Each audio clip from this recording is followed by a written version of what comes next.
पुराण की, श्री हनुमान जी महाराज की, श्री व्यास जी महाराज की, श्री सुखदेव जी महाराज की, नैमिषारण्य धाम की, श्री वृंदावन धाम की, श्री अयोध्या धाम की, भूत भावन भगवान भोलेनाथ की, माता सरस्वती की, गौ माता की जय। जय श्री राधे, जय जय श्री राधे, जय जय श्री राधे, जय जय श्री राधे श्याम।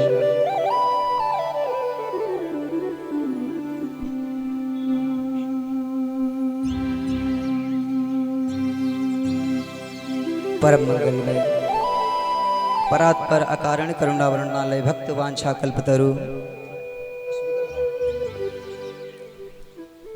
अनंत कोटि बलवंत जगत नियंता जगत पालन पालनहार प्रभु श्री राधा माधव जी के श्री चरण कमलों को प्रणाम करते हुए परम आराध्य भगवान श्री भूत भावन भोलेनाथ जी की श्री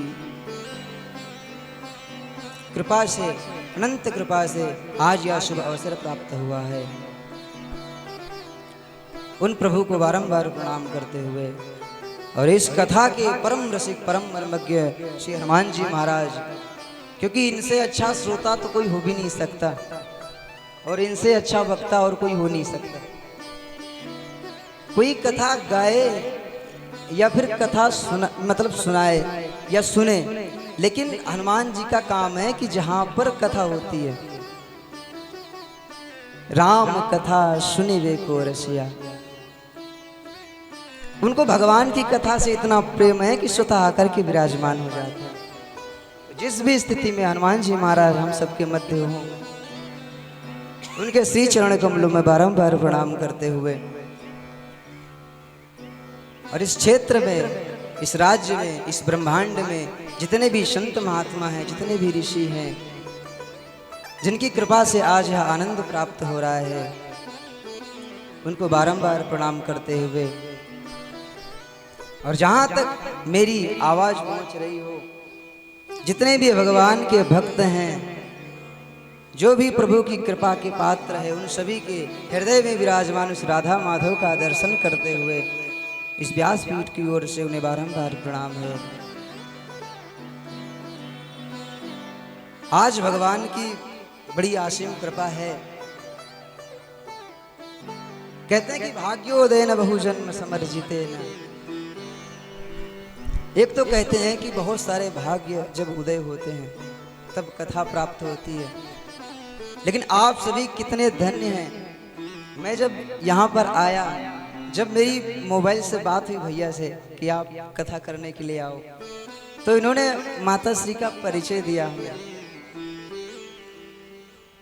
मैंने कथाएं तो की हैं, पर आज तक जो मैंने देखा है, तीर्थों में भी गया हूं, पर एक कथा के बाद दूसरी कथा, और जो स्वयं संकल्प लेकर के, वैसे अपने लिए तो सब करते हैं, अपने लिए पूजा सब करते हैं, अपने लिए ग्रहों की पूजा है, शिव की पूजा है महाराज, अपने लिए अनेक पूजाएं हैं, लेकिन जो सबके लिए पूजा करे, जो सबके हित को सोचे। अब माँ का परिचय तो विशेष नहीं जानता हूं जो आपके मध्य विराजमान है, पर आप सब पर अनंत कृपा है भगवान की, जो ऐसी मैया आपके स्थान पर है। क्योंकि ये सब व्यवस्थाएं बनाई हुई इस माँ की है। मैंने देखा सुबह से माँ कितना परिश्रम कर रही है। कहीं मेरे पास आते कि भोजन के लिए महाराज थोड़ी सी लेट हो गई है, कहीं मंच की व्यवस्थाएं देखना है। ऐसे भगवान के भक्तों को बारंबार धन्यवाद है कि प्रभु ऐसे भक्तों पर अपनी विशेष कृपा रखना। और इस कथा पांडाल के अंतर्गत बैठे हुए संगीत के आनंद देने वाले हमारे भाई लोग आचार्य श्री संदीप जी और राम और लक्ष्मण और भागीरथ जी महाराज, इन सबके महाराज सहयोग से आज आप सबको जो आनंद, 7 दिनों का आनंद प्राप्त हो रहा है, ये कोई साधारण नहीं है। लोगों के पास पैसा बहुत है, सच बता रहा हूं, लेकिन वो सत्यनारायण भगवान की कथा भी समय से नहीं सुन सकते। क्यों? क्योंकि उनके जीवन में है नहीं। बहुत सारे भाग्य जब उदय होते हैं, और यहाँ तो लगातार कथा, एक विश्राम हुई, दूसरी फिर आरंभ हो गई। यहाँ के लोगों को तो भाग्य इतना सुंदर है कि सत्संग, हम हमेशा सत्संग में जाते क्यों हैं? ताकि जिन क्लेशों में, जिन प्रकार के दुखों में भटक रहे हैं ना, वहां से दूर हो जाएं हम। ये सच याद रखना कि जीवन भर जब तक आप हैं ना, कभी संसार के कार्य खत्म नहीं होंगे आपके। चाहे घर में रहो, चाहे बाहर रहो या तीर्थ में रहो, किसी न किसी प्रकार का काम तो आपको लगा ही रहेगा। लेकिन ये सत्संग आपके जीवन को सुधारता है प्यारे। तो आप सबके सहयोग से ये श्रीमद् भागवत महापुराण का जो शुभ अवसर, ये शुभ जो संयोग बना हुआ है, आइए अपने मन और हृदय को पवित्र करते हुए इस पवित्र भागीरथी में हम अवगाहन करेंगे। क्योंकि कहते हैं जब तक हमारे मन का जो क्षोभ है ना, पाप नहीं नष्ट होता, क्योंकि नित्य प्रति हमसे कोई ना कोई पाप होता है। और कहते हैं कि भगवान का नाम स्मरण करने से हमारे जो पाप है वो कम हो जाते हैं। कलयुग केवल नाम धारा, सुमिरी सुमिरी नर उतरे पारा। जीवन में भगवान का नाम लेने से जो कर्म, जो हम आज सत्संग कर रहे हैं ना, जिन श्लोकों को, जिस कथा को हम सुनेंगे ना, वो कथा हमारे जीवन को शुद्ध कर देगी। तो आइए प्रभु के नाम का गुणानुवाद गाते हैं कि प्रभु आज हम आपकी शरण में हैं और इस भागवत कथा की कृपा हमें प्राप्त हो। क्योंकि कथा सुनते सब हैं, ऐसा नहीं, मोबाइल पे भी सुनते हैं, नित्य प्रति कथा सुनते हैं, लेकिन कथा श्रवण और मनन और उस पर चल कम पाते हैं लोग। जिस पर कृपा होती है उसी पर महाराज, जिस पर भगवान की कृपा होती है वही इसे प्राप्त कर सकता है। आइए बड़े भाव के साथ कुछ क्षण गोविंद के गुणानुवाद का गान गाते हैं, आप सभी साथ में मिल करके। जय राधे राधे राधे गोविंद राधे, जय राधे राधे राधे गोविंद राधे, जय राधे राधे राधे गोविंद राधे, जय राधे राधे राधे गोविंद राधे, जय राधे राधे राधे गोविंद राधे, जय राधे राधे राधे गोविंद राधे, जय राधे राधे राधे।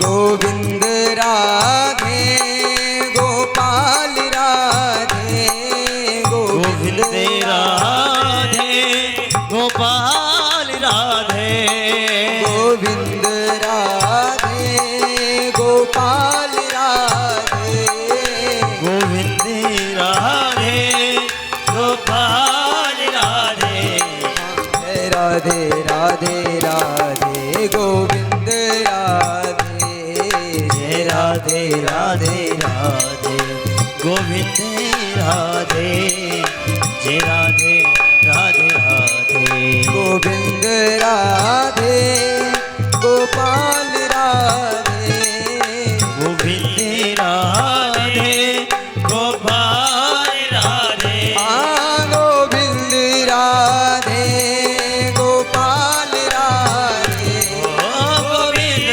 राधे गोपाल राधे, गोविंद राधे गोपाल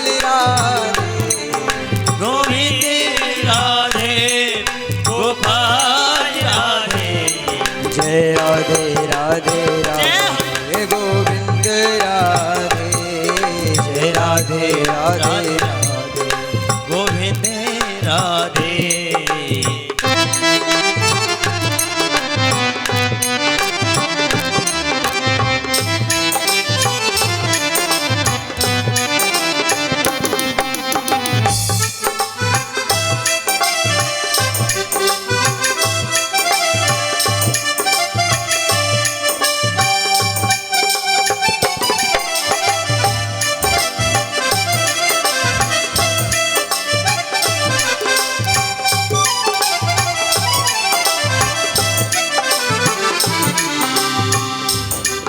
गोविंद राधे गोपाल राधे गोविंद राधे गोपाल राधे गोविंद राधे गोपाल राधे गोविंद राधे गोपाल राधे।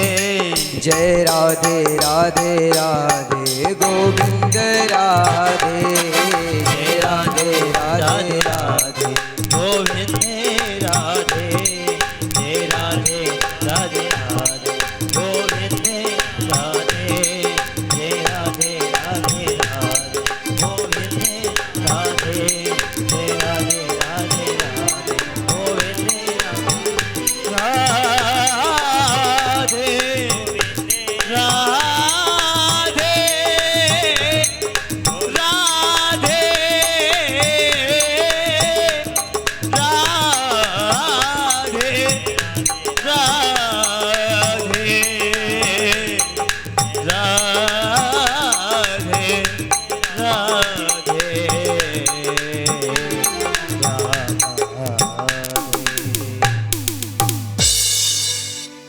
बोलो श्री वृंदावन बिहारी लाल की जय। श्रीमद् भागवत महापुराण की जय। श्री राधा रानी सरकार की जय हो। प्यारे भक्तों, जिस श्रीमद् भागवत कथा का आज हम आनंद ले रहे हैं, श्रीमद् भागवत कथा के आरंभ में सबसे पहले श्री व्यास जी ने महात्म्य को लिखा हुआ है। कहते हैं कि महात्म्य अर्थात महिमा, क्योंकि किसी भी मार्केट में हम जाते हैं पहले उसके देखते हैं फायदे क्या हैं। कोई सब्जी लेनी हो, कोई भी चीज हमें खरीदनी हो, सबसे पहले हम देखते हैं कि उससे फायदा क्या है हमें। तो श्रीमद् भागवत कथा को यदि सुनना समझना है आपको, बहुत सारे लोग सोचते हैं कि मैं चौथे दिन से जाऊंगा, क्योंकि उस दिन तो कृष्ण कन्हैया आते हैं, मिठाई खाएंगे, प्रसाद खाएंगे जाकर के, लेकिन आएंगे तब ना जब उनको जान पाओगे। तो कहते हैं कि सबसे पहले आप महात्म्य की कथा सुनोगे ना। श्रीमद् भागवत कथा है क्या, कैसे सुनना चाहिए श्रीमद् भागवत कथा को। किसी भी चीज को देख लो, उपयोग करने के नियम भी होते हैं। तो कहने का भाव ये है कि सबसे पहले महात्म्य की कथा इसलिए, महिमा इसलिए बताई कि सामने वाला कथा सुन तो रहा है, लेकिन उसे ये पता तो होना चाहिए कथा करती क्या है, कथा को कैसे सुनना चाहिए। कथा में बार बार हम भजन क्यों करते हैं,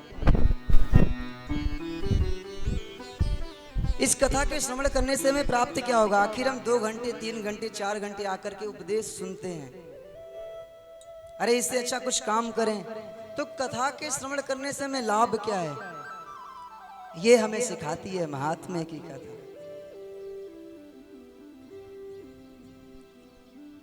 कहते हैं श्रीमद् भागवत कथा के प्रथम श्लोक में बड़ा सुंदर सा महाराज वर्णन किया है। ये भागवत कथा का जो प्रथम श्लोक है ना, इस श्लोक को यदि आपने समझ लिया तो भागवत कथा समझने में बहुत आसानी होगी।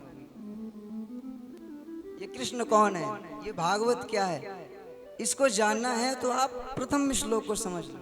अपने आप को पहचानना है तो आप प्रथम श्लोक को समझ लो। सिर्फ इतना ही नहीं कि उसके 4 चरण, 2 लाइन पढ़ लिए आप और पढ़ करके छोड़ दिए।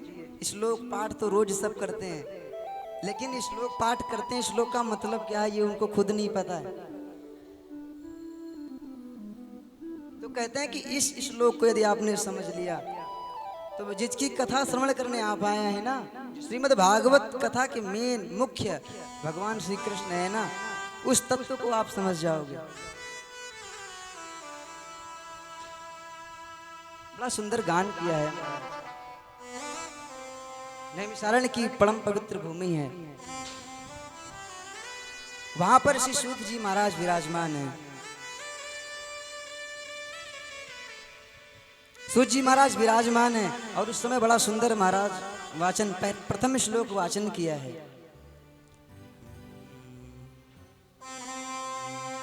सच्चिदानंद रूपाय विश्वोत्पत्त्यादि हेतवे तापत्रय विनाशाय श्री कृष्णाय वयं नुमः। तापत्रय विनाशाय श्री कृष्णाय वयं नुमः। क्या कहते बोले? सच्चिदानंद रूपाय। लास्ट में कह रहे हैं श्री कृष्णाय वयं नुमः। कह रहे हैं कि मैं भगवान श्री कृष्ण को प्रणाम कर रहा हूं। बहुत लोग प्रश्न करते हैं कि ये कृष्ण है कौन? बोले सत्य घन चित्त घन आनंद घन। जो सत्य स्वरूप है वो कृष्ण है, चित्त है वो कृष्ण है, आनंद तो स्वयं कृष्ण ही है। सत्य का अर्थात जो हमेशा रहे। हम देखते हैं कि हमारे आगे बहुत सारी वस्तुएं बनती हैं, नए निर्माण होते हैं, लेकिन वो टिकते नहीं हैं। यहां तक हमारा शरीर भी छूट जाता है।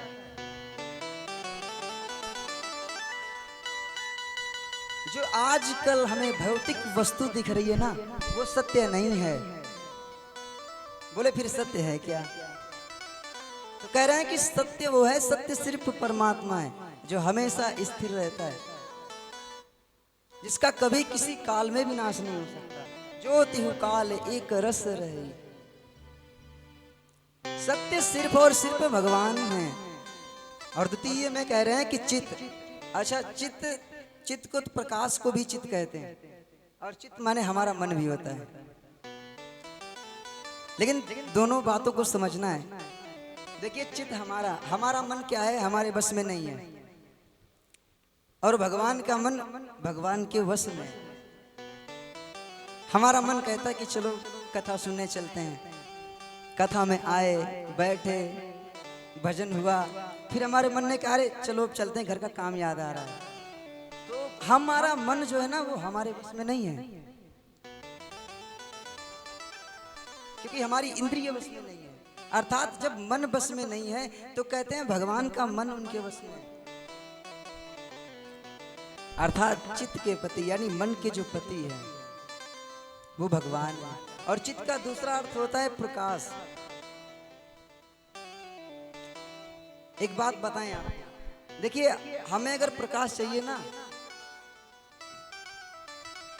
तो हमें लाइट ऑन करनी पड़ेगी। रात हो जाती है ना, लेकिन जो जब सुबह होती है ना तो किसी को लाइट ऑन करने नहीं जाना पड़ता।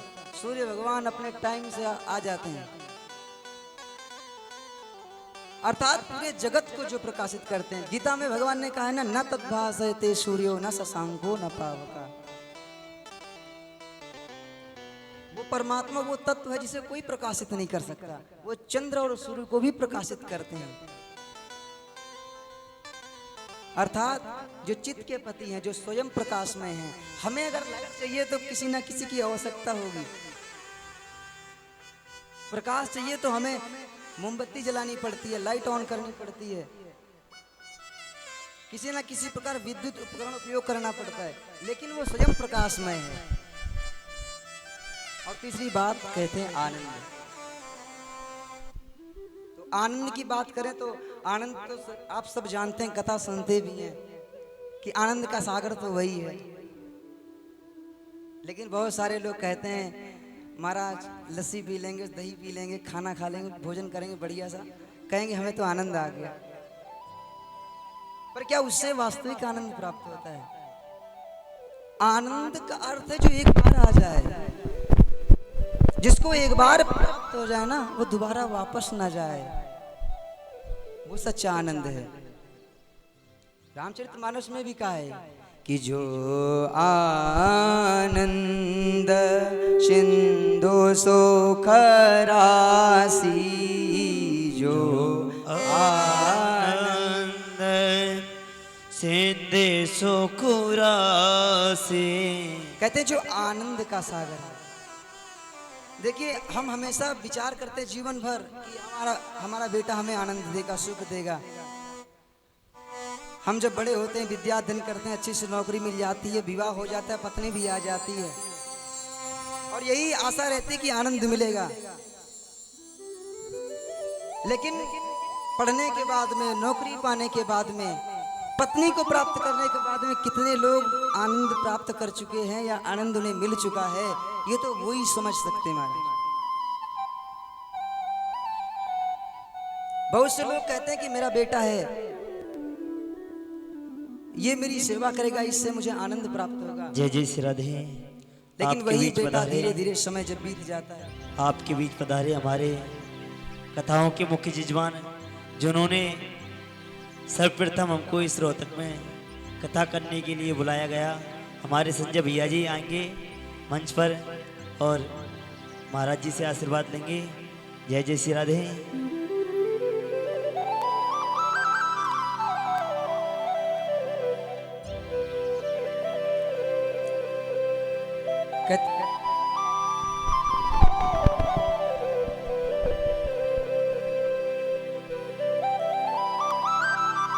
एक बार प्रेम से बोलिए जय श्री राधे। जय जय श्री राधे। देखिए, कहते हैं कि लोग आनंद की बात करते हैं तो हमेशा पिता सोचता है कि बेटा हमें सुख देगा, उससे हमें आनंद प्राप्त हो जाएगा। मैया हमेशा ये विचार करती है कि घर में बहू आ जाएगी, सो सेवा करेगी, सो आनंद प्राप्त हो जाएगा। एक पति हमेशा विचार करता है कि पत्नी आ जाएगी, सेवा करेगी, सो मुझे आनंद प्राप्त हो जाएगा। लेकिन उससे भी उसे कितना आनंद प्राप्त होता है, ये तो वही समझ सकता है। कहने का भाव, जो सत्य का पति है महाराज, जो चित्त का पति है, जो आनंद सागर है, वो भगवान श्री कृष्ण ही है। तो बोले हमें करना क्या चाहिए? ये करते क्या है महाराज? बोले विश्वोत्पत्त्यादिहेतवे, अर्थात जो इस संसार, इस विश्व की उत्पत्ति करते हैं, इनका पालन करते हैं और सृजन करते हैं, जो इसके हेतु हैं, बोले तापत्रय विनाशाय, जिनकी शरण ग्रहण करने से, जिनकी शरण में आने से महाराज तीनों प्रकार के ताप नष्ट हो जाते हैं। दैहिक, दैविक, भौतिक, जो अनेक ये जो ताप है ना, ये ताप जब नष्ट हो जाते हैं ना, जो इनकी शरण में आता है उसके तुरंत तत्क्षण सारे पाप ताप संताप नष्ट हो जाते हैं। व्यास जी महाराज ने कहा, श्री कृष्णाय वयम नमः, ऐसे प्रभु श्री कृष्ण को हम सब प्रणाम करते हैं। अर्थात जो आनंद का सागर है, जिसकी शरण में आने से हमें संसार के बंधनों से मुक्ति मिल जाती है। नैमिषारण्य की परम पवित्र भूमि है, जहां पर सनकादि 88,000 ऋषि विराजमान हैं। बड़ा सुंदर आनंद में महाराज सत्संग चल रहा है। उस समय सूत जी महाराज वहां पर विराज आए और उनको सुंदर आसन प्रदान किया, उच्च आसन पर बिठाया है। देखिए, सौनकादि ऋषि जो है ना, इनकी आयु हजारों वर्ष है। सौनकादि ऋषि बहुत श्रेष्ठ ज्ञानी भी हैं, लेकिन एक महाराज 20 वर्ष के जब सूत जी आए ना, तो उन्हें एक सुंदर सा आसन प्रदान किया, उच्च आसन पर बिठा करके बड़े सुंदर भाव में पूछा। अब जो स्वयं ज्ञानवान भी हैं, जिनकी आयु बड़ी है, आज वो सौनकादि ऋषि एक ऋषि नहीं है, हजारों वर्ष जिनकी आयु है, ऐसे एक ऋषि नहीं, 88,000 ऋषि मिलकर के सूत जी को उच्च आसन पर बिठाया है। बहुत से लोग प्रश्न करते हैं, महाराज सौनकादि ऋषि तो आयु में बहुत बड़े हैं, फिर सूत जी महाराज को उच्च आसन पर कैसे बिठाया? शास्त्र बड़ी सुंदर बात कहता है कि धन वृद्धा बल वृद्धा आयुर्वृद्धस्तथैव च ते सर्वे ज्ञान वृद्धाश्च। कहते कि जो आयु वृद्धा, बल वृद्धा, धन वृद्धा और विद्वान, कहते हैं कि एक धन में बड़ा होता है, एक आयु में बड़ा होता है, एक बल में बड़ा होता है और एक ज्ञान में श्रेष्ठ होता है। तो शास्त्र कहता आय धन वृद्धा बल वृद्धा, धन का बड़ा होता है जिसके पास बहुत सारा पैसा हो, लोग उसे भी बड़ा कहते हैं। जिसके पास बहुत सारा बल हो, ताकतवर हो, जो चार लोग मिलकर काम नहीं कर सकते स्वयं कर ले, उसे लोग बल में बलवान बड़ा कहते हैं। कोई बुजुर्ग होता आयु में बड़ा होता है, मुझसे भी प्रणाम करते हैं। लेकिन शास्त्र कहता है कि इन सबसे श्रेष्ठ वो है जो ज्ञान में बड़ा है, भले ही उसकी आयु 5 वर्ष की हो, लेकिन जो ज्ञान में श्रेष्ठ है ना, इन सब में वो बड़ा है। इसलिए महाराज श्री सोनकादीश्वर ने सूत जी महाराज को उच्च स्थान पर बिठाया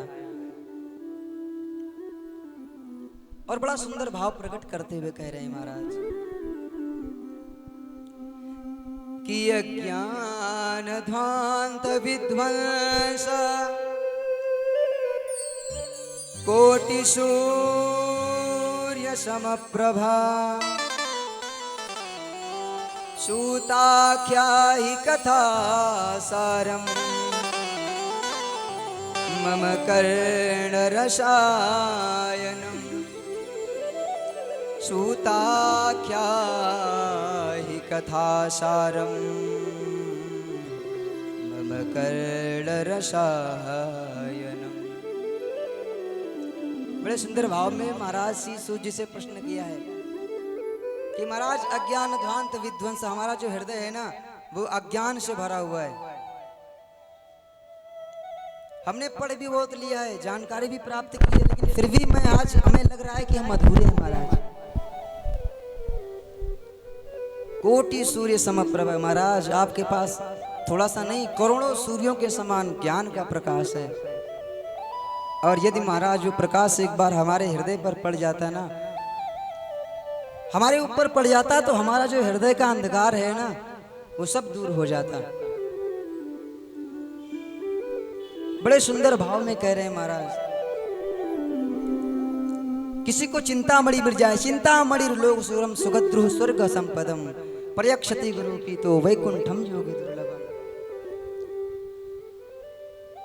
किसी को चिंतामणि मिल जाए, अगर वो जिस चीज की कल्पना करता है उसे प्राप्त हो जाता है महाराज।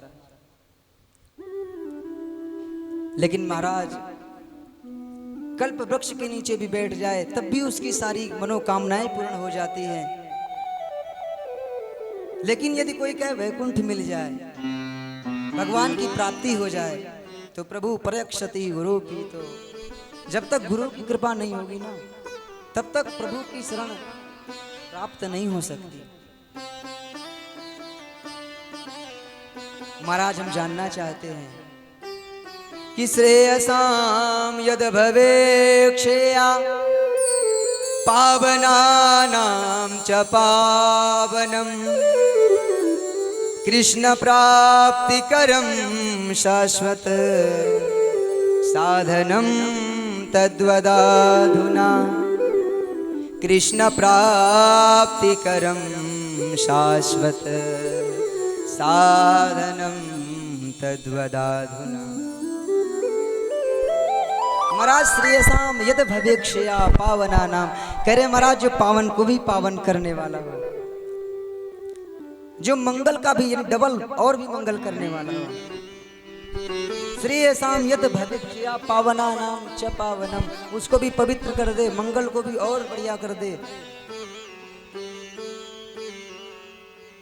और महाराज कृष्ण प्राप्ति करम, भगवान श्री कृष्ण की प्राप्ति करा दे, ऐसा कोई साधना आप हमें बताओ।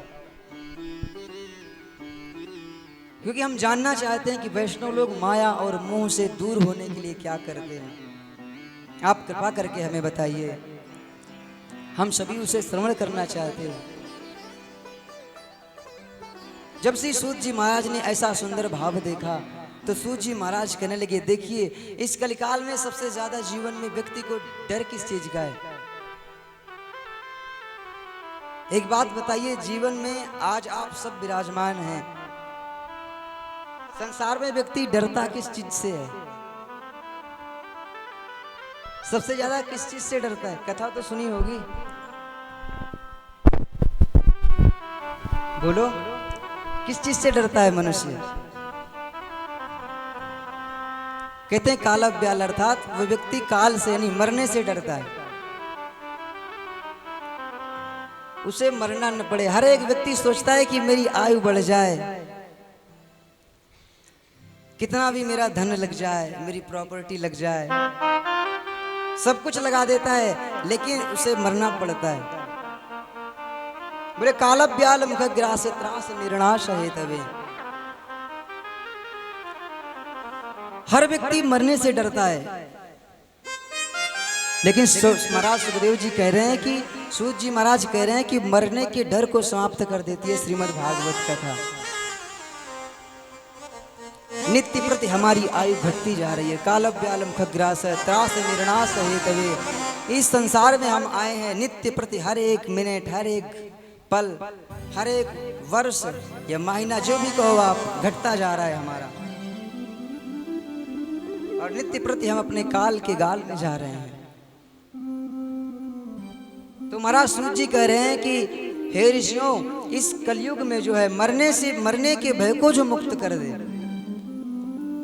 वो श्रीमद् भागवत कथा है।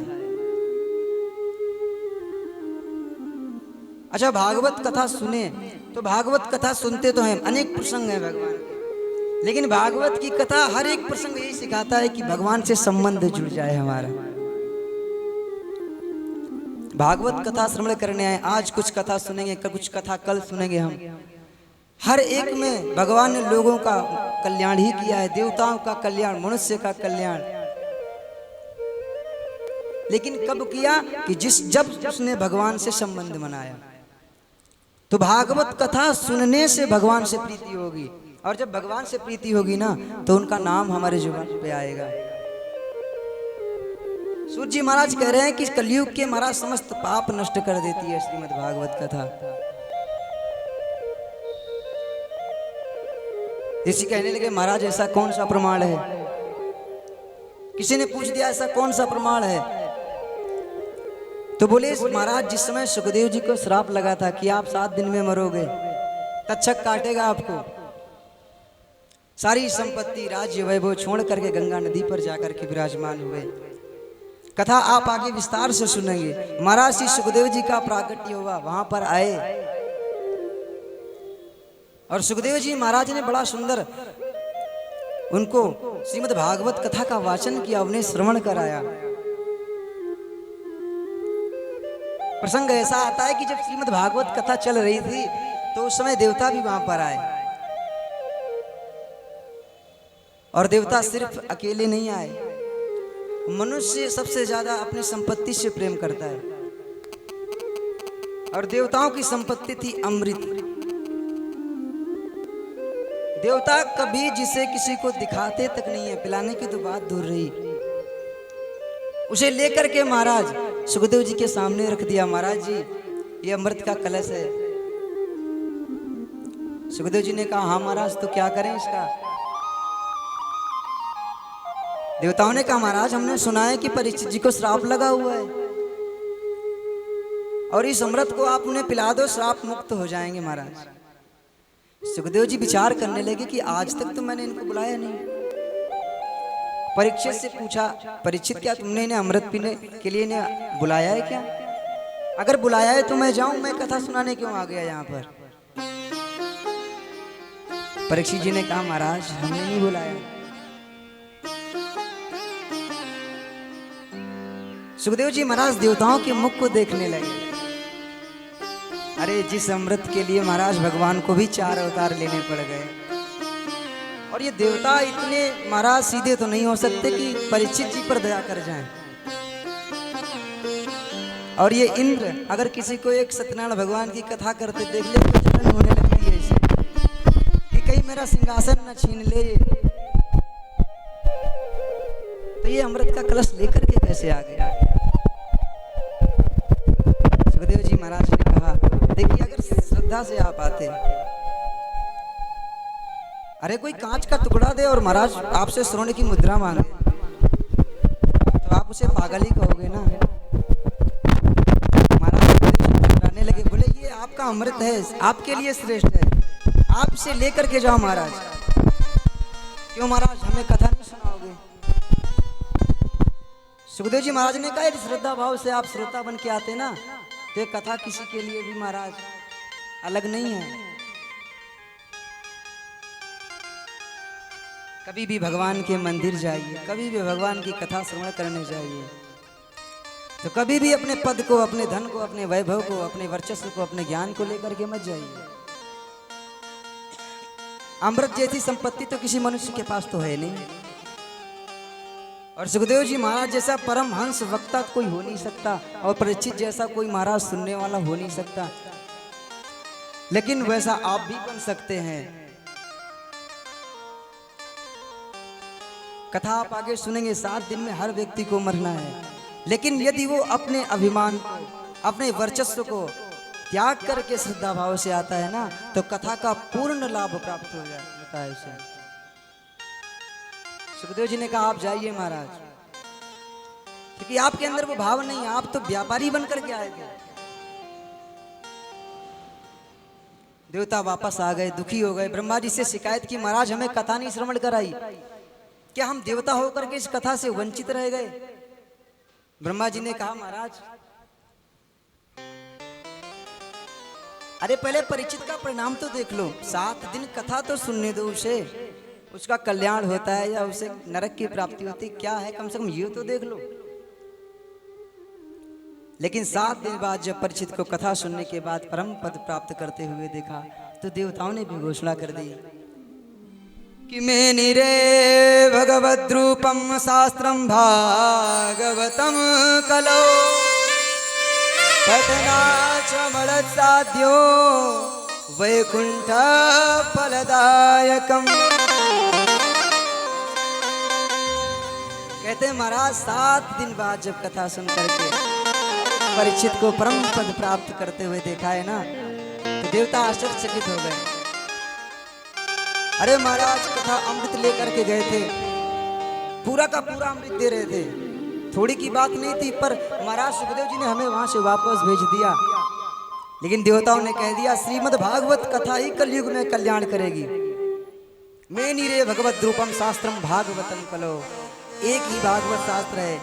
ब्रह्मा जी ने समस्त साधनों का 18 पुराण, जितनी भी महाराज पूजन पाठ के ग्रंथ हैं, एक तरफ रख दिए तराजू में, एक तरफ भागवत जी रख दी, लेकिन उन भागवत जी के आगे सारे साधन हल्के पड़ गए महाराज। सूत जी महाराज ने प्रश्न कर दिया, महाराज ये बताइए, ये कथा तो बड़ी प्यारी है, पर इसकी कथा सुनने की महाराज ये जो विधि है क्या है, किसने सुवर्ण की पहले? बोले सुनिए, मैं तुम्हें सुना रहा हूं। नारद जी महाराज ने ये कथा महाराज सनकादि ऋषियों से सुनी थी। तो सूर्य जी ने प्रश्न कर दिया, महाराज नारद जी जितनी देर गाय लगाई जाती है उतनी देर ही एक जगह पर टिक सकते हैं, पर 7 दिन तक बैठ करके इस कथा को कैसे सुना महाराज, कुछ समझ में नहीं आया। तो बड़ा सुंदर भाव प्रकट करते हुए महाराज सूर्य जी महाराज वाचन कर रहे हैं कि एक बार चारों ऋषि सनक, सनंदन, सनत कुमार, सनातन, चारों ऋषि, चारों भैया मिल करके सत्संग करने के लिए जा रहे थे कि सामने से नारद जी महाराज आते हुए दिखाई दिए। और जब नारद जी महाराज को देखा तो उनका मुख बिल्कुल महाराज लटका हुआ था। अच्छा एक बात और है, जब आपके घर कोई आपका अतिथि आए या आपका कोई अपना व्यक्ति आए, तो वो खुशी है या दुखी है उसका चेहरा बता देता है, उसका काम बना चल रहा है या फिर बिगड़ा चल रहा है, वो परेशान है या फिर खुश है। तो जब नारद जी महाराज को देखा तो सनकादिक ऋषि विचार करने लगे, आखिर ये नारद जी महाराज भगवान का हमेशा गुणगान करते रहते हैं, लेकिन ये आज दुखी क्यों है?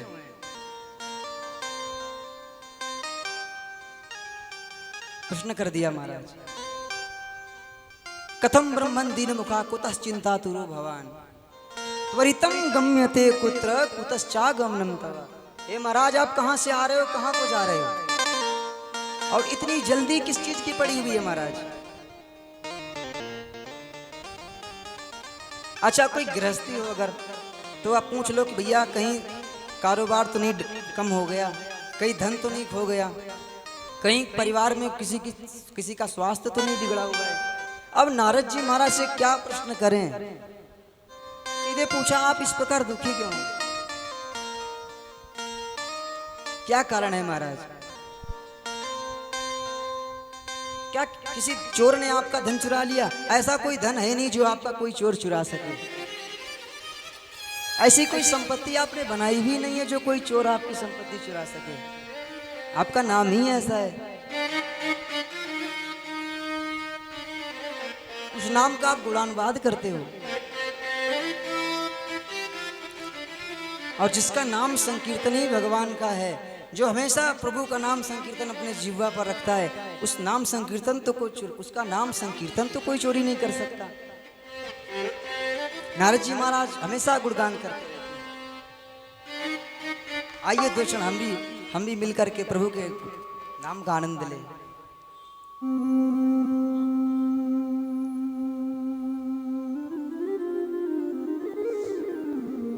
बोलिए वृंदावन बिहारी लाल की जय हो।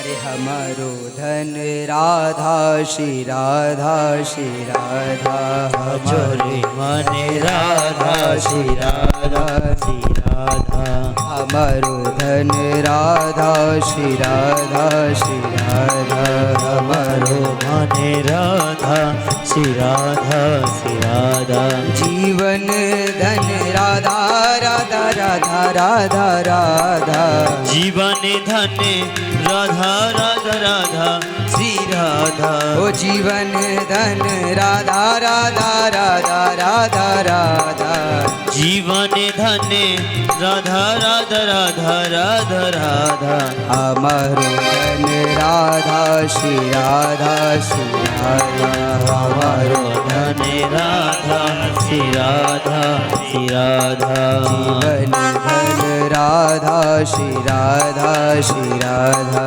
जीवन धन राधा श्री राधा श्री राधा।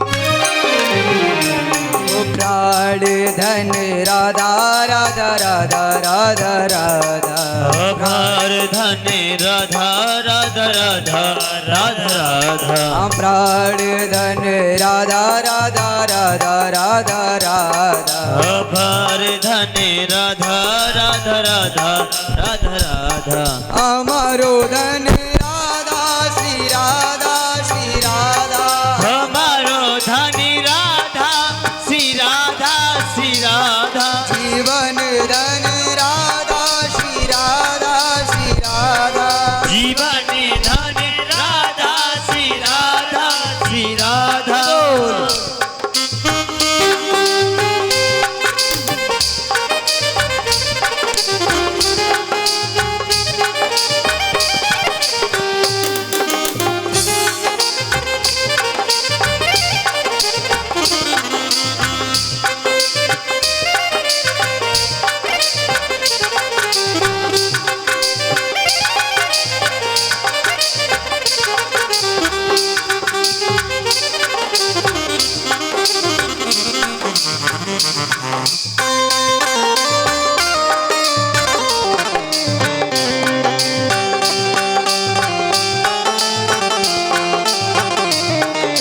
जीवन धन राधा राधा राधा राधा राधा जीवन धन राधा राधा राधा राधा राधा ओ संत धन राधा राधा राधा राधा राधा संगीत धन राधा राधा राधा राधा राधा संत धन राधा श्री राधा श्री राधा संत धन राधा श्री राधा श्री राधा संत धन राधा श्री राधा श्री राधा संत धन राधा श्री राधा श्री राधा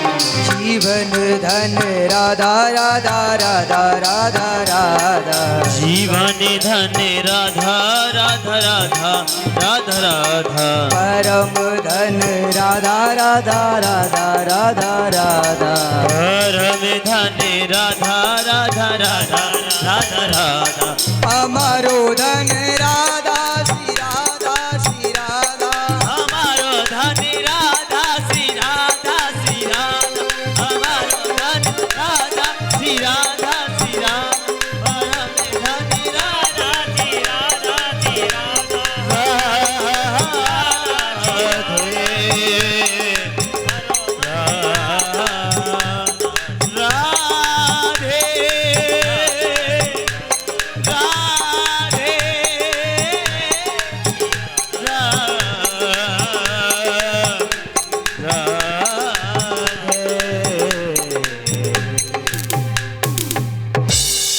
बोलो श्री राधा रानी सरकार की जय। महाराज श्री सनकादिक ऋषियों ने जब इस प्रकार प्रश्न किया श्री नारद जी महाराज से, तो नारद जी महाराज कहने लगे, देखिए महाराज, आम तो पृथ्वी व्यात्वा। अच्छा, जो संत है ना, किसान कभी भी किसी काम को सोचता है तो सिर्फ बारिश के विषय में, अपने खेती के विषय में। इसी प्रकार महाराज नारद जी बड़ा सुंदर उत्तर देते हैं। नारद जी महाराज यही देखते हैं कहाँ सत्संग हो रहा है, कहाँ महाराज भागवत की कथा हो रही है। नारद जी कहने लगे, देखिए भैया, हमारी एक बार इच्छा हो गई कि चलो चल करके इस ब्रह्मांड में भ्रमण करते हैं। तो महाराज मैं पृथ्वी लोक पर गया। अहम तो पृथ्वी यात्वा ज्ञात्वा सर्वोत्तमामितिम पुष्करम च प्रयागम च काशीम गोदावरीम तथा। महाराज पुष्कर गया, प्रयाग गया, कुरुक्षेत्र गया, श्रीरंगम इत्यादि समस्त तीर्थों में जाकर के मैंने देखा, लेकिन मेरे मन को कहीं शांति नहीं मिली। सनकादिक ऋषि ने पूछा, महाराज ऐसी कौन सी बात, क्या हुआ? तब महाराज बड़ा सुंदर उत्तर देते हुए नारद जी महाराज बोले, महाराज कलयुग है ना, इस कलयुग के कारण महाराज सारी जो है व्यवस्थाएं उल्ट पलट गई हैं। मेरे को कहीं पर भी महाराज कोई भी किसी प्रकार की मेरे मन को शांति देने वाला जो है स्थान नहीं मिला। और कह रहे हैं कि सत्यम नास्ति तपः शौचम दया दानम न विद्यते। देखिए महाराज, न तो सत्य बचा है, न दया बची है, न दान बचा है, सब में कमियां आती जा रही, धीरे धीरे सब महाराज बिगड़ता जा रहा है। सत्यम नास्ति तपः शौचम। लोग जो है हमेशा झूठ बोलते हैं। तपस्या भी लोग करते हैं सो दिखावा करते हैं। और दान करते हैं ना, तो दान की तो बात ही मत पूछो, ये तो हर घर की स्थिति सब जानते हैं महाराज। अपने घर के महाराज, अपने घर की जब बेटी का विवाह होगा तो हर व्यक्ति अगर साड़ी दे जाए, वस्त्र दे जाए तो अच्छा होना चाहिए, परंतु किसी दूसरे की बेटी के लिए दान करने जाएंगे ना, तो बस वही वाली साड़ी लेके जाएंगे और फिर वो उसका उपयोग भी नहीं होता। एक बात बताइए कि आपका दिया हुआ दान यदि कोई उपयोग ना कर सके तो उसका आपको दान करने का फायदा क्या है? उस कपड़े को लोग वैसे ही उठा करके साइड में रख देते हैं और जब किसी दूसरे का मौका आता है ना, वही उठा के दे देते हैं। सत्य नहीं बचा महाराज, लोग झूठ बोलने लग गए हैं और इतनी बस स्थिति बची है कि घर भरो और पेट भरो। हमारे काम करने से किस व्यक्ति को कितना कष्ट हो रहा है ये किसी को कोई विचार नहीं है। सिर्फ अपना स्वार्थ होना चाहिए। जितने भी मनुष्य है ना, मंदा समुंद मंदयो मंद भाग्य उपद्यता। महाराज लोग जो है कूटभाषी बन गए, सत्य बोलना छोड़ दिए और हमेशा दूसरों से बात ऐसे करते हैं जैसे उन्हें कष्ट प्राप्त हो। ये सब महाराज मुझसे देखा नहीं गया।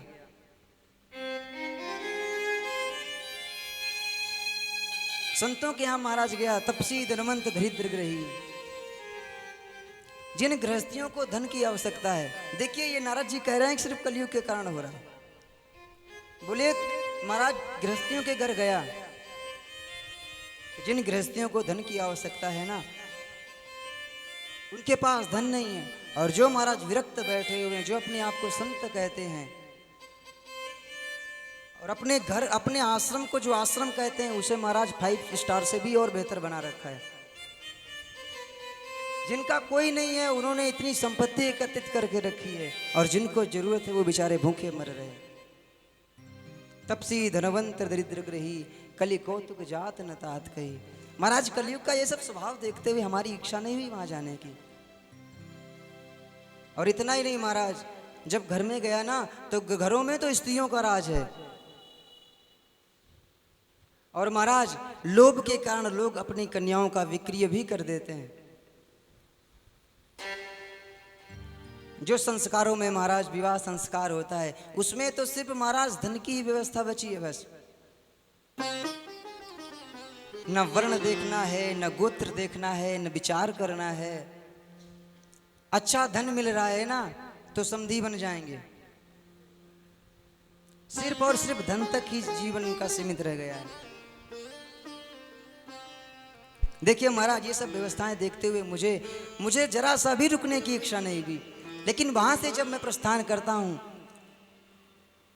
तो महाराज मैं वृंदावन की सुंदर पावन पुलिन पर आया। लेकिन वहां पर भी मैंने एक आश्चर्य देखा कि यमुना के तट पर एक नवीन सुंदर स्त्री बैठी हुई है और उसके सामने महाराज 2 वृद्ध पुरुष पड़े हुए हैं। उनका सिर गोद में लेकर के वो रो रही है और चारों तरफ खड़ी स्त्रियां उसे बार बार समझा रही हैं। देखिए महाराज उसे देख करके मुझे कौतूहल हुआ, मैं जाऊं कि उसे पूछूं आखिर क्या कारण है। लेकिन मुझे लगा कि स्त्री है, नहीं जाना चाहिए। सो नारद जी महाराज वहीं से वापस आ गए। लेकिन नारद जी महाराज कह रहे हैं देखिए भैया, जब उस स्त्री ने मुझे देखा और मुझे वापस आते हुए देखा तो महाराज बड़ी सुंदर आवाज दी और बड़े करुण भाव से मुझे पुकारा कि भो भो साधो क्षणं तिष्ठ मच्चिन्तामपि नाशय दर्शनं तव लोकस्य सर्वथा गहरं परं दर्शनं तव लोकस्य सर्वथा गहरं परं। महाराज श्री नारद जी कह रहे हैं कि उस स्त्री ने हमें बड़ी सुंदर आवाज दी और बड़े करुण भाव से मुझे पुकारा कि हे भोभो साधो क्षणम तिष्ठ। महाराज कुछ क्षण के लिए आप रुक जाओ, क्योंकि दर्शनम तव लोकस्य सर्वथाग, सर्व प्रकार के पाप, अर्थात महाराज आप जैसे संत का दर्शन करने से महाराज सारे पाप नष्ट हो जाते हैं। नारद जी विचार करने के लिए कहा कि महाराज जब इस प्रकार उस स्त्री ने मुझसे कहा तो मैं वापस मुड़ करके उस स्त्री के पास आया और इस स्त्री से मैंने उसका परिचय पूछा, देवी आप कौन हो, कहाँ से आई हो, और ये जो स्त्रियां तुम्हारी सेवा कर रही हैं और ये जो वृद्ध पुरुष आपके सम्मुख पड़े हुए ना, अर्थात ये कौन है, विस्तार से अपना परिचय दो देवी। तब उस स्त्री ने महाराज मुझसे बड़ा सुंदर उत्तर दिया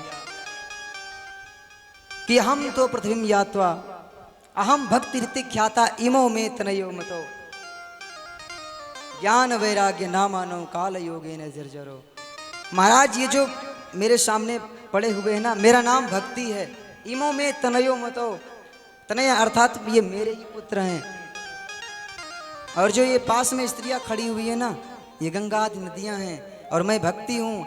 लेकिन क्या करूँ, इन गंगा आदि नदियों के द्वारा सेवा प्राप्त करके जो देवियां हैं, फिर भी मुझे आज इतना कष्ट प्राप्त हो रहा है।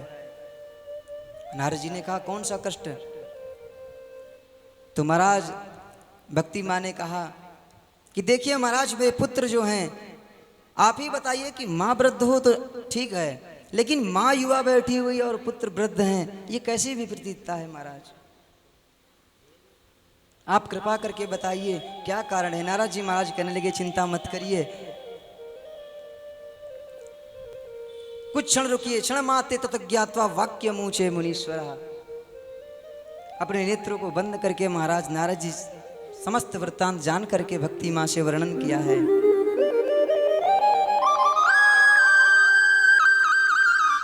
नारद जी महाराज कह रहे युगो यम दारुणम कली तेन लुप्ता सदाचारो योग मार्गस्थ पांसिचा।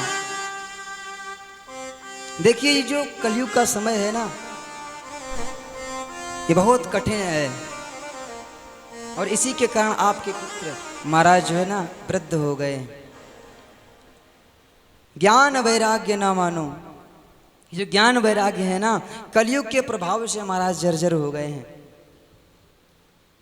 भक्ति माँ ने पूछा क्या कारण है? बोले इनका अब कोई ग्राहक नहीं है, ज्ञान की चर्चा अब किसी को नहीं समझ में आती। किसी को भी भागवत की कथा श्लोक ही सुनाओ ना, सिर्फ और सिर्फ श्लोक सुनाओ, वो उठ के चला जाएगा। तो ज्ञान किसी को नहीं शोभा देता, और वैराग्य तो किसी में रहा ही नहीं है। आजकल अच्छे अच्छे महाराज, मैं तो कह नहीं सकता, पर अच्छे अच्छे ऐसे संत भी हैं जिन्होंने इतनी सारी व्यवस्थाएं बना रखी हैं, अर्थात उनको महाराज मोह नहीं है, प्रेम नहीं है, तो क्यों बनाया? अपने आप को वैरागी कहते हैं। तो वैराग्य ज्ञान का कोई भी महाराज, ज्ञान और वैराग्य का कोई ग्राहक नहीं बचा हुआ है। भक्ति माँ से बड़ा सुंदर वर्णन करते हुए कहते हैं कि आजकल जो आपको ये धर्म अनुष्ठान दिखाई दे रहा है, धीरे धीरे समय जो आएगा ना, उसमें ये और भी कम होते चले जाएंगे। लेकिन धन्य है ये वृंदावन तीर्थ, धन्यम वृंदावनम तेना भक्तिर नृत्य यत्र चा। देवी ये तो धन्य है वृंदावन, जहां पर आज भी भक्ति मैया इस प्रकार नृत्य कर रही हैं, आज भी वहां पर विराजमान है। और नारद जी कह रहे हैं कि जीवन भर हमेशा आप यहां पर इसी प्रकार नृत्य करती रहोगी। वृंदावन में आज भी भक्ति विराजमान है। आप वृंदावन जाओगे तो महाराज हर गली वाला भी आपसे राधे राधे बोलता है, फोन पर बात करेगा वो भी राधे राधे आपसे बोलेगा। तो वृंदावन धाम की महिमा ही ऐसी है कि वहां पर भक्ति आज भी वैसे ही नृत्य करती है। बोलो श्री वृंदावन बिहारी लाल की जय। तो कहते हैं महाराज वृंदावन धाम की जो महिमा है ना, वो हमेशा ऐसे ही विराजमान रहेगी। नारद जी हमारा बड़ा सुंदर वर्णन कर रहे हैं। आइए भजन के माध्यम से आनंद लेते हैं। चलो रे मन श्री वृंदावन धाम, चलो रे मन श्री वृंदावन धाम, रटेंगे राधे राधे नाम, मिलेंगे कुंज बिहारी ओढ़ के कांवर कारी, मिलेंगे कुंज बिहारी ओढ़ के कांवर कारी। चलो श्री वृंदावन धाम, चलो धाम, चलो श्री वृंदावन धाम, रटेंगे राधे राधे नाम, मिलेंगे कुंज बिहारी ओढ़ के कांवर कारी, मिलेंगे कुंज बिहारी ओढ़ के कांवर कारी।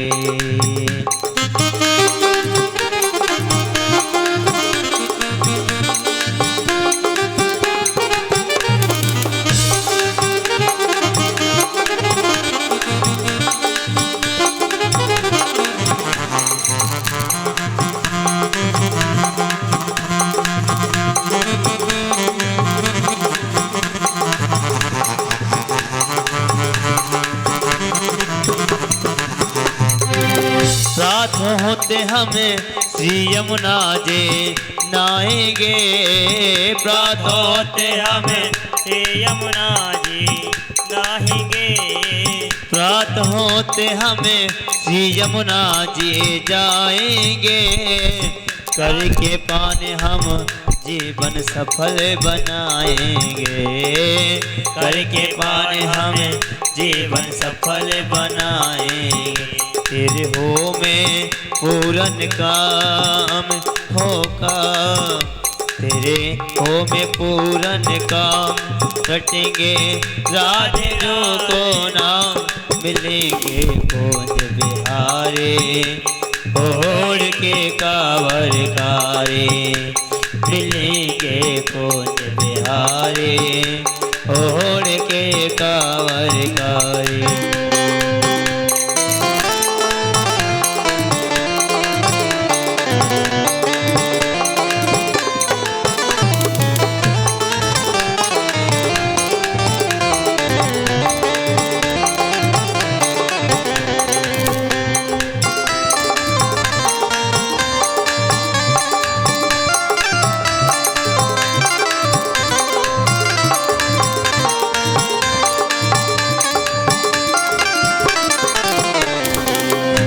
गोवर्धन रूप के दर्शन पाएंगे, श्री गोवर्धन रूप के दर्शन पाएंगे, परिक्रमा दे जीवन सफल बनाएंगे, परिक्रमा दे जीवन सफल बनाएंगे, परिक्रमा दे जीवन सफल बनाएंगे। कर मानसी गंगा स्नान स्नान, कर मानसी गंगा स्नान, रटेंगे राधे जो को नाम, मिलेंगे कुंज बिहारी ओढ़ के कांवर कारी। लेकिन कब मिलेंगे, कब मिलेंगे? जब आप राधे राधे गाएंगे। कब मिलेंगे? जब आप राधे राधे गाएंगे। लेकिन राधे राधे ऐसे नहीं, राधे राधे गाने के लिए हाथ उठाने पड़ेंगे आपको। कैसे? मिलेंगे कुंज बिहारी ओढ़ के कांवर कारी, मिलेंगे कुंज बिहारी ओढ़ के कांवर कारी।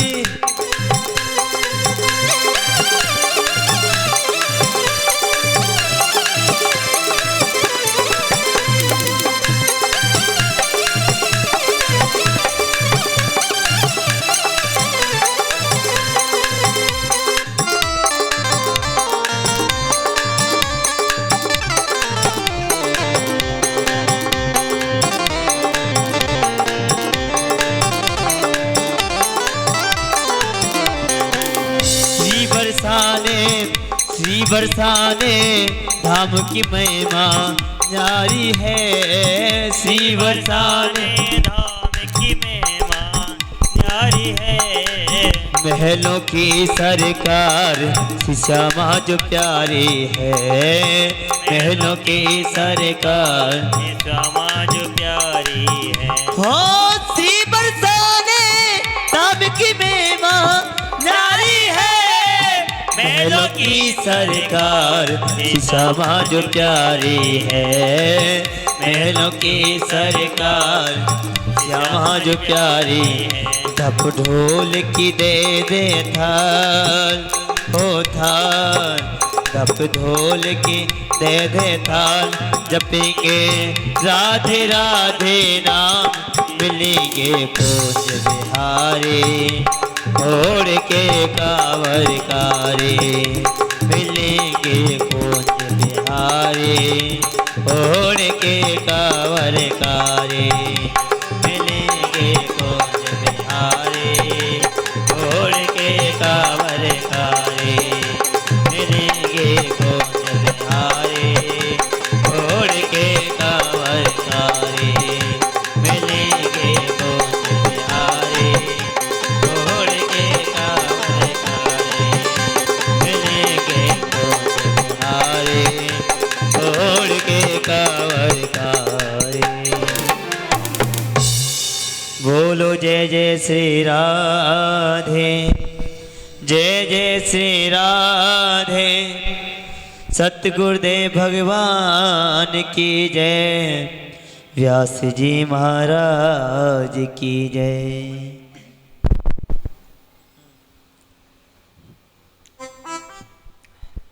श्री राधे। महाराज श्री नारद जी बड़ा सुंदर उत्तर देते हुए भक्ति महारानी को समझा रहे हैं कि जो आजकल आपको मंगल दिख रहा है ना, जो आजकल आपको संकीर्तन दिख रहा है, कथा दिख रही है ना, धीरे धीरे समय आते वो भी लुप्त हो जाएगा। तेन लुप्ता सदाचारो योग मार्गंश तपान से चा। हे भक्ति महारानी, जो आपको दिख रहा है सब धीरे धीरे मंद होता चला जाएगा। तो भक्ति माँ ने कहा यदि ये कलयुग ऐसा दुष्ट है महाराज, तो राजा परीक्षित जी ने इसे छोड़ क्यों दिया, इसे दंड क्यों नहीं दिया। तो नारद जी महाराज कहने लगे कि एक बार की बात है, जब कलयुग को मारने के लिए परीक्षित जी ने अस्त्र उठाया, तो उस समय कलयुग दीनहीन शरण बना करके महाराज परीक्षित जी के चरणों में आ गया। और शरण में आए हुए को मारना क्षत्रिय का धर्म नहीं है। परीक्षित जी ने अस्त्र को नीचे रख दिया और डांटते हुए कहा कि तुम इतना अधर्म क्यों फैला कर रखे हो। बोले महाराज, अब तो मेरा समय आ रहा है और अपने समय के अनुसार ही तो मैं कार्य कर रहा हूं। तो परीक्षित जी ने कहा नहीं, भारत भूमि में प्रवेश करना नहीं है तुम्हें। कलयुग ने कहा महाराज, भारत भूमि तो छोड़ दो, पूरे ब्रह्मांड में तो आप दिखाई देते हो, कहाँ जाऊं, लेकिन आज जो स्थान आप दे दोगे ना वहीं रह जाऊंगा। द्वितम पानम स्त्रिया सुना यत्त धर्मश्च चतुर्विधा। विधिवत आप द्वितीय दिवस की कथा में श्रवण करेंगे, लेकिन 4 स्थान दिए महाराज परीक्षित जी ने। और भक्ति महारानी से कह रहे हैं कि सिर्फ एक गुण देख करके इस कलयुग को परीक्षित जी ने इसलिए रहने दिया कि इसमें जितनी सुंदर विशेषता है ना, उतनी तीनों युगों में नहीं है। बोले कौन सी है? कि यत् फलम नास्ति तपसा न योगेन समाधिना तत्फलम लभते सम्यक कलो केशव कीर्तनाथ। बोले सिर्फ और सिर्फ कलिकाल में एक बहुत सुंदर विशेषता है। महाराज सतयुग में बड़ी देर तक तपस्याएं पूजाएं करनी पड़ती थी। सतयुग सब जोगी विज्ञानी, जो जितना विद्वान होता था उतना ही महाराज उसका कल्याण।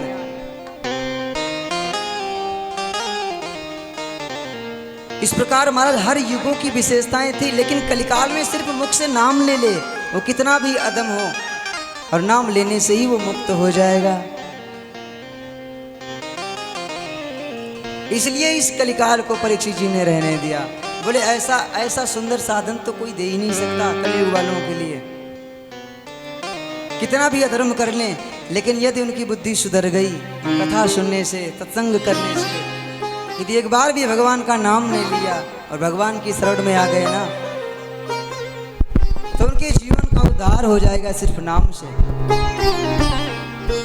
देवी इसलिए इस कलयुग को परीक्षित जी ने जीवित रखा। तब महाराज भक्ति महारानी ने कहा, प्रभु क्या सुंदर महिमा गाई है आपने कलयुग की। नारद जी के मुख से ऐसा वर्णन सुनकर के भक्ति मां प्रसन्न हो गई कि सुर से त्वं ही धन्योऽसि मदभाग्येन समाधिनः। कितना सुंदर वाचन किया है। बोले नारद जी आप धन्य हो, आपका दर्शन है ना समस्त पाप नष्ट कर देता है। अरे आपकी ही बात मान करके तो जयति जयति मायाम यस्य कायाधवस्ते। कायाधवस्ते अर्थात कयाधु पुत्र महाराज प्रहलाद जी ने आपके सिर्फ एक वचन का आश्रय लिया था महाराज, और आज भगवान के चरण कमलों को प्राप्त कर लिया। और इतना ही नहीं, परम भागवत में महाराज उनकी गिनती आती है सिर्फ आपके एक वचन को। ध्रुवमप यति ध्रुवमपदियातो अर्थात ध्रुव जी महाराज जो हैं, ध्रुव जी ने आपकी बात मानी थी। कोई ज्ञान नहीं था, कोई बुद्धि नहीं थी, लेकिन आपकी बात मान करके महाराज उस परम पद को प्राप्त कर लिया। जयति जयति माया मिस्य कायाधवस्ते वचन रचन मेकम केवलम चाकलैया। ध्रुव पदमपि यातो यत् कृपातो ध्रुवयम सकल कुशल पात्रम ब्रह्मपुत्रम नतास्मि। जिस प्रकार आपकी कृपा से महाराज प्रहलाद जी ने प्रभु को प्राप्त किया, ध्रुव जी ने प्रभु के चरण कमलों को प्राप्त किया, आप ब्रह्मा पुत्र हैं। ये भक्ति महारानी भी आपको प्रणाम करती है और कहती है कि हमेशा आपके हृदय में ये हमेशा स्थिर रह करके रहेगी। दुनिया से मैं चली जाऊं, लेकिन नारद जी आपके हृदय से कभी भी भक्ति नहीं जाएगी। बोलो श्री वृंदावन बिहारी लाल की जय हो। नारद जी महाराज की सुंदर ऐसी वाणी सुनकर ये भक्ति मैया प्रसन्न हो गई, बड़ी सुंदर स्तुति की। और भक्ति मैया प्रार्थना करती है कि देखिए महाराज और तो सब सही रहा, परंतु आज जो मुझे दुख प्राप्त हो रहा है, यदि ये मेरा शांत न हुआ ना, तो मैं इस भारत भूमि को छोड़ करके कहीं दूसरी जगह चली जाऊंगी। तो नारद जी ने विचार किया, यदि भक्ति यहाँ से चली गई तो लोगों का कल्याण होने वाला नहीं।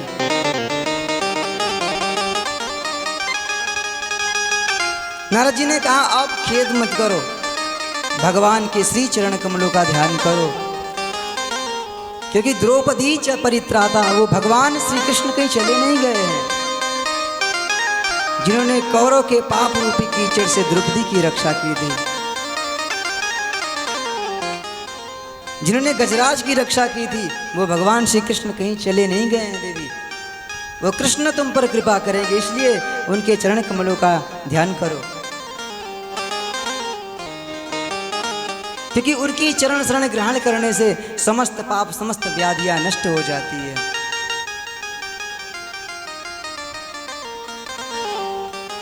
प्यारे भक्तों, समय के अनुसार जो है कथा तो बहुत सारी है अभी, लेकिन व्यवस्थाओं में कुछ समय ज़्यादा ही लग गया है। कथा तो काफ़ी आनंददायक है, लेकिन सभी को गृह के कार्य भी करने हैं। और आज की कथा को प्रभु के श्री चरणों में छोड़ते हुए, भागवत भगवान को प्रणाम करते हुए, यहीं से श्रीमद् भागवत कथा की महिमा को हम आगे श्रवण करेंगे। और श्रीमद् भागवत कथा के श्रवण करने के नियम क्या है, तो कुछ नियमों को हम श्रवण करने जो विशेष करके ध्यान रखने चाहिए। देखिए, श्रीमद् भागवत कथा सनकादिक ऋषियों ने पूछा था कि महाराज भागवत कथा कैसे करनी चाहिए। तो सबसे पहली बात की भागवत कथा अपने सामर्थ्यानुसार करनी चाहिए। जिस प्रकार हम कन्या का विवाह करते हैं उस प्रकार श्रीमद् भागवत कथा की धूमधाम से महाराज व्यवस्थाएं करनी चाहिए, भोग प्रसाद की व्यवस्थाएं करनी चाहिए। समस्त नगरवासियों को मिल करके सुंदर महाराज कलशों का पूजन करना चाहिए, श्रीमद् भागवत कथा को प्रणाम करना चाहिए। श्रीमद् भागवत कथा के लिए विद्वान वैष्णव वक्ता रखना चाहिए जो श्लोक को श्रीमद् भागवत को कथा को श्रवण कराने में समर्थ हो। ऐसे किसी विद्वान पुरुष को व्यासपीठ पर विराजमान करना चाहिए। वैसे तो फलाहार भी ग्रहण करना चाहिए, लेकिन यदि शरीर में सामर्थ्य नहीं है तो यहाँ तक ये भी कह दिया कि भोजन करके आओ, लेकिन इतना भी करके मत आओ कि 1 घंटे भी मत बैठ पाओ। यदि व्रत रह सकते हो तो व्रत रह करके आओ, और व्रत रहने की सामर्थ्य नहीं है, औषधि ले रहे हैं, स्वास्थ्य अगर गड़बड़ है तो कोई बात नहीं, भोजन करके आए, और भोजन इतना करके आए कि हमारा मन भागवत जी में लगे। कथा को श्रवण करते समय हमेशा एक आसन पर बैठना चाहिए। कथा में आते समय इधर उधर बात नहीं करनी चाहिए। जब तक बैठें तब तक ध्यान से कथा को श्रवण करना चाहिए। और जिस समय महाराज व्यासपीठ से नाम संकीर्तन का शुभारंभ हो उस समय सुंदर भगवान के नाम संकीर्तन का आनंद लेना चाहिए, और स्वयं मिल करके ताली बजा करके भगवान के नाम संकीर्तन को गाना चाहिए। नित्य प्रति आकर के समय अनुसार श्रीमद् भागवत कथा में आकर के बैठ जाना चाहिए, और श्रीमद् भागवत कथा को पूर्ण रूप से सुन करके प्रसाद ले करके फिर यहाँ से विश्राम के लिए जाना चाहिए। बड़ा सुंदर वर्णन करते हुए अंततो गत्वा सबका सार यही बताया है कि भोजन, फलाहार, अन्नाहार, बैठना का आसन जो है ना, ये सब व्यवस्थाएं कहने का भाव आपको कथा समझ में आनी चाहिए, आपका मन कथा में लगना चाहिए। अब भोजन आप करते हैं या फलाहार ग्रहण करते हैं, एक आसन पर बैठते हैं दूसरा आसन बदलते हैं, लेकिन श्रीमद् भागवत कथा जब तक बैठे आप ध्यान से सुने, क्योंकि इस भागवत कथा का एक भी शब्द आपके जीवन में अगर पड़ गया ना, भागवत कथा कहती है श्लोकार्धम श्लोक पादमा, श्लोक नहीं आधा श्लोक भी यदि कोई पाठ कर ले, श्लोक का एक अक्षर भी कोई बोल ले, सारे पाप उसके नष्ट हो जाते हैं। अश्वमेध यज्ञ वाजपेयी यज्ञ के समान उसे महाराज पुण्य मिलता है। ये भागवत महात्म्य में वर्णन 3 अध्याय में करते हैं। तो जब तक बैठे अपने मन को प्रभु के चरण कमलों में लगा करके सुंदर भगवान की कथा को श्रवण करें। समय के कारण थोड़ा कथा को विश्राम करना पड़ रहा है, कल समय अनुसार आप सभी आकर के सुंदर कथा का आनंद लेंगे। आइए 2 क्षण हरि नाम संकीर्तन का आश्रय लेते हुए कथा को विश्राम करेंगे। श्री कृष्ण गोविंद हरे मुरारे, हे नाथ नारायण वासुदेव। श्री कृष्ण गोविंद हरे मुरारी, हे नाथ नारायण वासुदेवा। श्री कृष्ण गोविंद हरे मुरारे, हे नाथ नारायण वासुदेवा। श्री कृष्ण गोविंद हरे मुरारे, हे नाथ नारायण वासुदेव।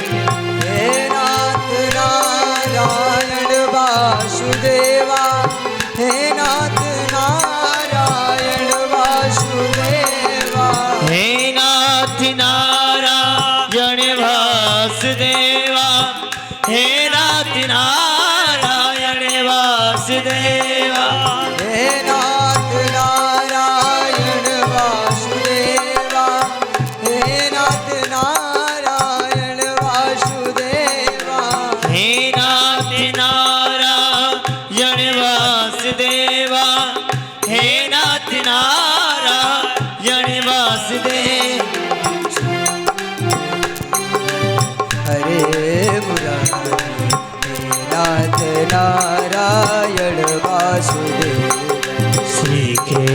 गोविंद हरे मुरारी, हे नाथ नारायण वासुदेव।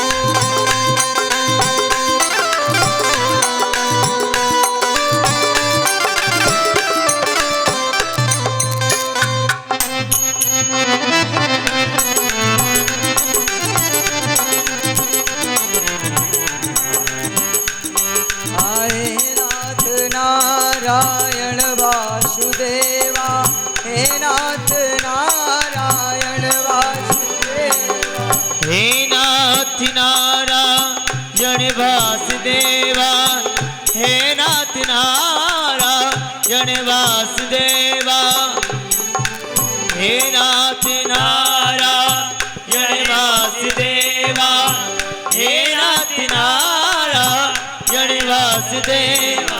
श्री कृष्ण गोविंद हरे मुरारी, हे नाथ नारायण वासुदेव। सभी हाथ उठाइए। राधे कृष्णा कृष्णा कृष्णा राधे राधे, राधे श्यामा श्यामा श्यामा राधे राधे कृष्णा कृष्णा कृष्णा राधे राधे, राधे श्यामा श्यामा श्यामा। इसी के साथ सभी भक्तगण खड़े हो जाएंगे अपने स्थान से, सभी भक्तगण खड़े हो जाएंगे और एक एक परिक्रमा अपने स्थान पे ही देंगे। राधे कृष्णा कृष्णा कृष्णा राधे राधे, राधे श्यामा